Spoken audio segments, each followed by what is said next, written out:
Cet avion survole Madagascar. Il transporte des patients vers l'hôpital où ils recevront enfin les soins dont ils ont besoin.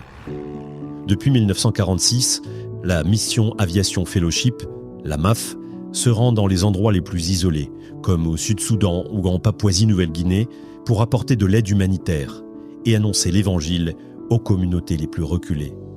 Aujourd'hui, la MAF recherche des pilotes missionnaires prêts à partir sur le terrain. Si vous êtes pilote, nous avons besoin de vous. Autrement, vous pouvez aussi soutenir notre mission en faisant un don sur maf-france.org. Merci.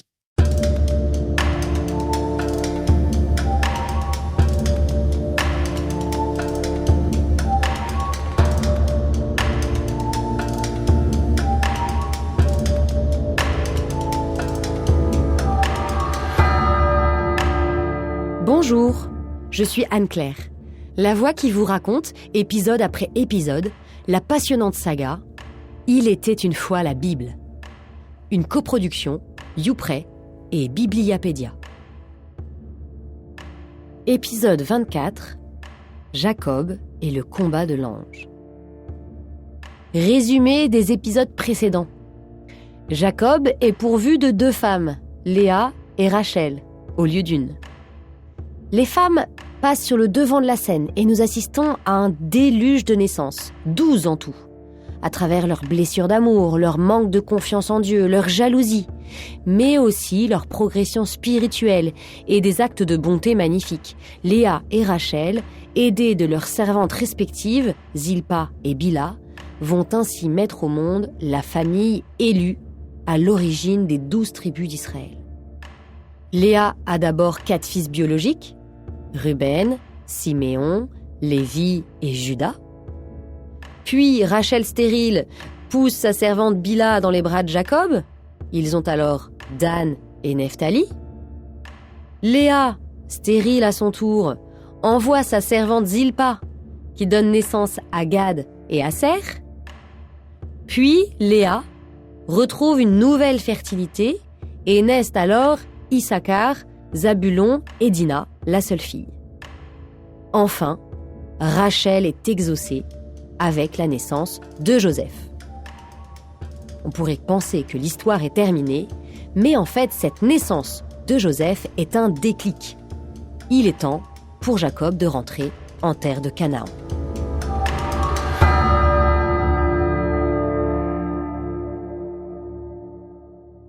Nous sommes au chapitre 32 de la Genèse. Il se mit en route, et des anges de Dieu vinrent à sa rencontre. Jacob envoya des messagers vers son frère Ésaü, au pays de Séhir, dans la campagne d'Édom. Là, c'est très intéressant. Où habite maintenant Ésaü ? Vous savez, ce frère poilu, cet aîné que Jacob a cherché à devancer. Eh bien, il habite à Séhir, en Édom. Ésaü n'habite plus dans le pays de Canaan, mais dans un autre territoire au sud d'Israël. Cela nous montre encore une fois qu'il n'est pas du tout intéressé par la terre promise par Dieu. D'ailleurs, ce pays s'appelle Édom, ce qui veut dire rouge en hébreu. Et effectivement, la terre et les rochers sont de couleur rouge dans ce pays. Décidément, ça fait beaucoup de rouge. Les messagers revinrent vers Jacob et dirent : « Nous avons trouvé ton frère Ésaü. Lui aussi marche à ta rencontre, et avec lui, 400 hommes. » Aïe aïe aïe, Ésaü a l'air d'être encore en colère. Je reprends. Jacob eut très peur. Il partagea en 2 camps les gens qui étaient avec lui, le petit et le gros bétail, ainsi que les chameaux. Il se disait : si Ésaü attaque un camp et le saccage, l'autre camp pourra en réchapper. Alors souvenez-vous, sa mère lui avait dit : tu iras chez mon frère Laban jusqu'à ce que la colère de ton frère se détourne de toi et qu'il oublie ce que tu lui as fait. Alors je t'enverrai chercher là-bas. De toute évidence, elle ne l'a pas fait. C'était bien mauvais signe. Jacob a d'abord une réaction de survie et de chef d'armée. Il utilise le mot « camp ». comme s'il était avec des troupes militaires. Et il fait ce que font les chefs dans une situation de guerre.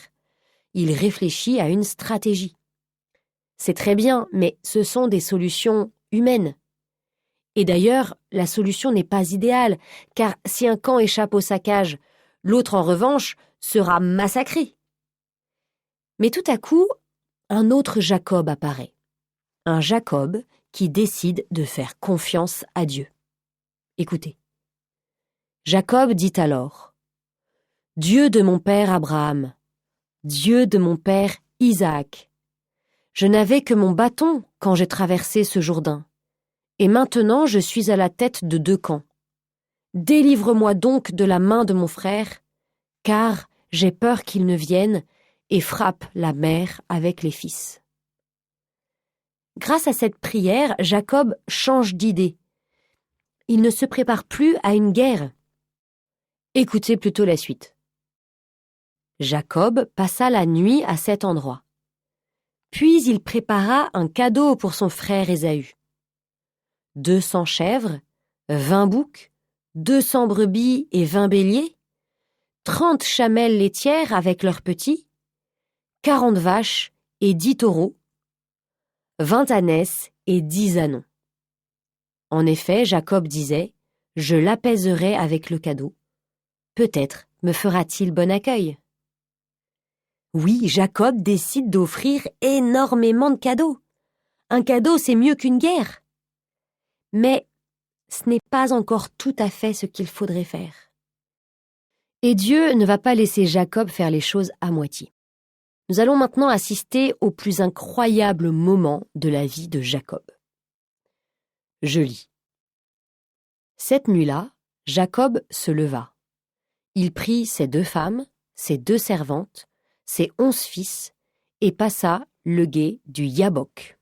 Alors, un gué, c'est un endroit d'une rivière où l'on peut traverser à pied. Jacob fait quelque chose de vraiment très dangereux. Faire traverser toute sa famille de nuit. On se demande ce qui lui prend. Le mot Yabok est presque le même mot que Jacob. En passant par le Yabok, Jacob va en quelque sorte passer par lui-même. C'est lui qui doit changer. C'est un passage à une nouvelle vie. Je continue. Jacob resta seul. Cette toute petite phrase est très importante. Jacob est aussi seul que lorsqu'il était parti en exil. La famille qu'il a fondée, les richesses qu'il a gagnées, tout cela, il l'a mis de l'autre côté du torrent, à distance, comme pour montrer que ce n'est pas l'essentiel et qu'il est parfois nécessaire de s'en séparer un moment pour retrouver Dieu.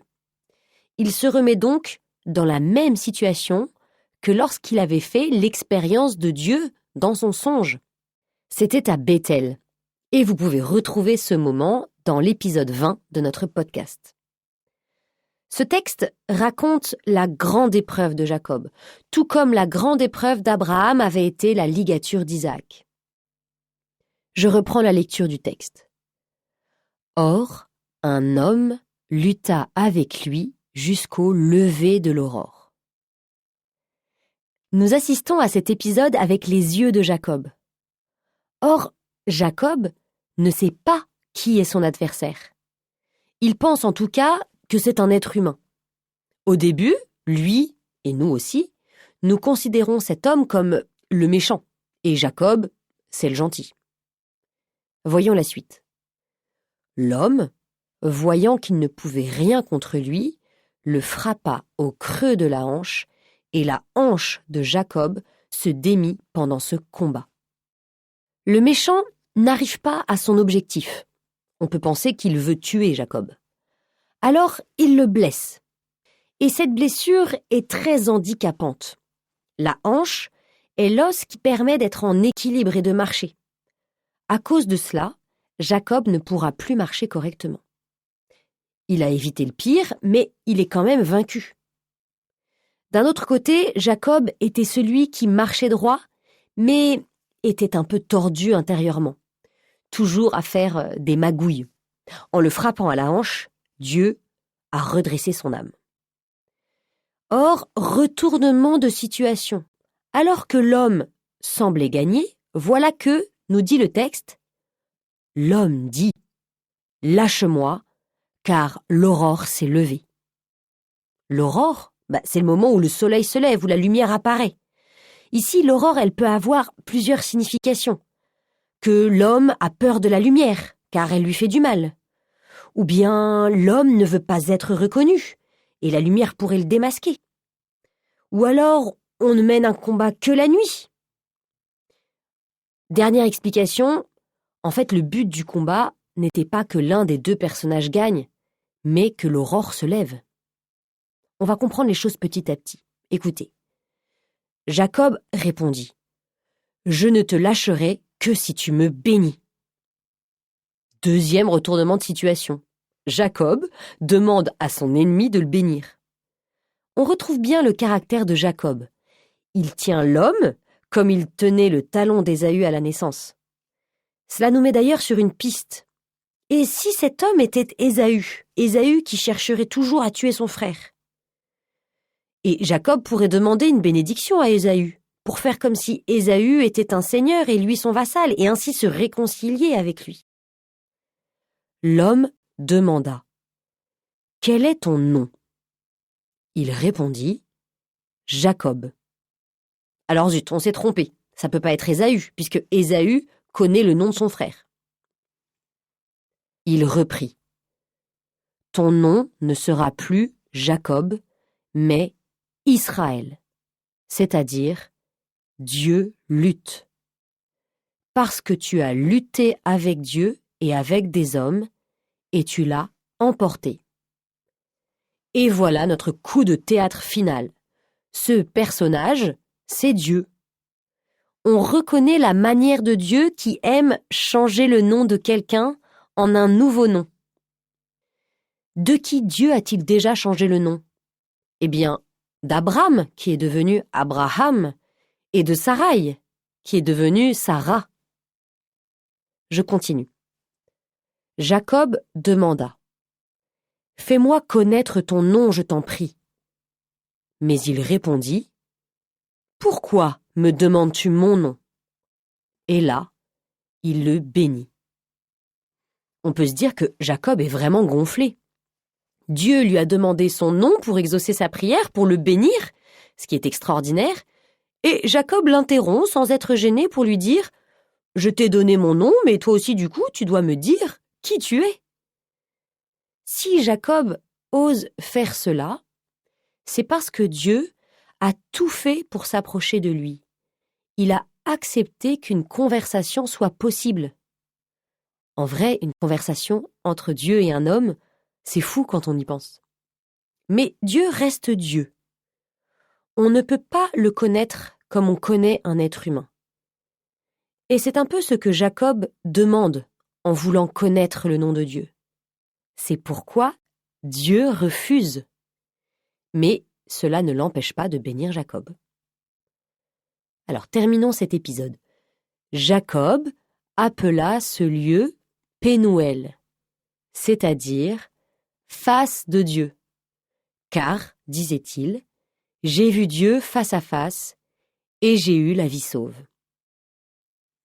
Alors Pénuel, pour votre information, c'est juste à côté du torrent du Yabok.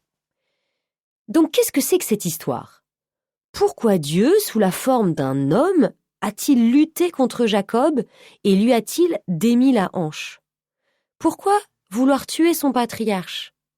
Pourquoi voulait-il s'arrêter parce que l'aurore s'était levée? Les commentateurs ont compris cet épisode incroyable comme une façon de décrire la prière, et en particulier le combat spirituel dans la prière.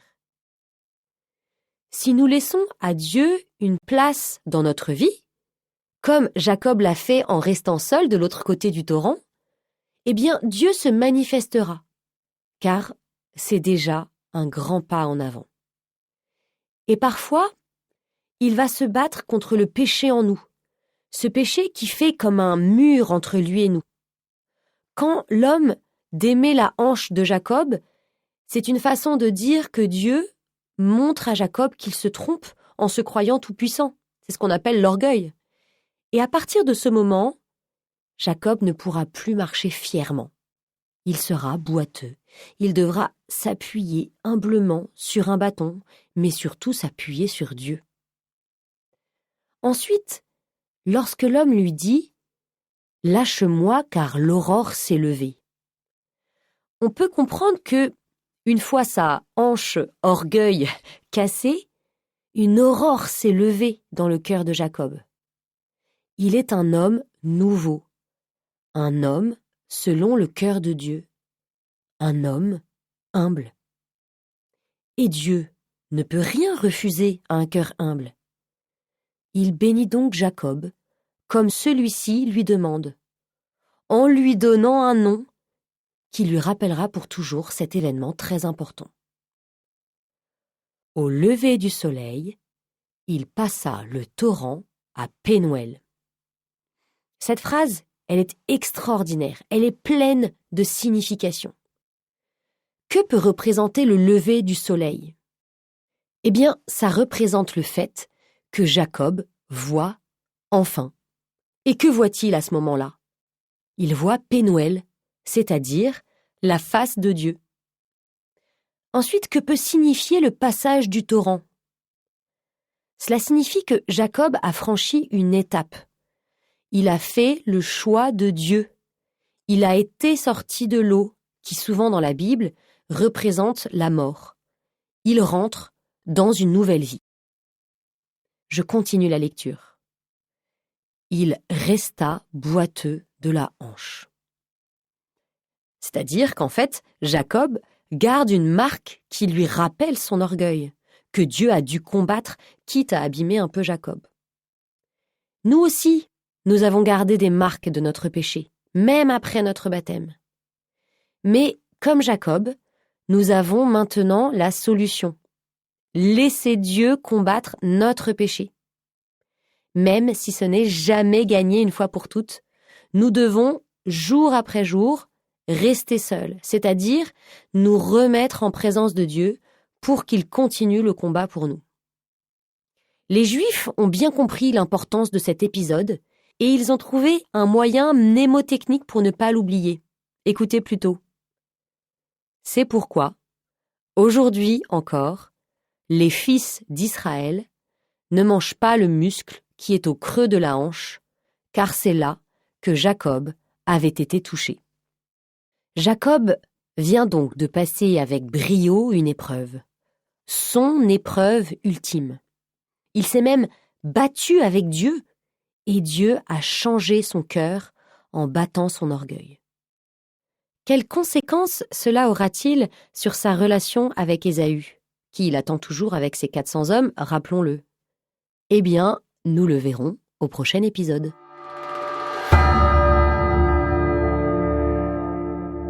Un grand merci d'avoir écouté cet épisode jusqu'au bout.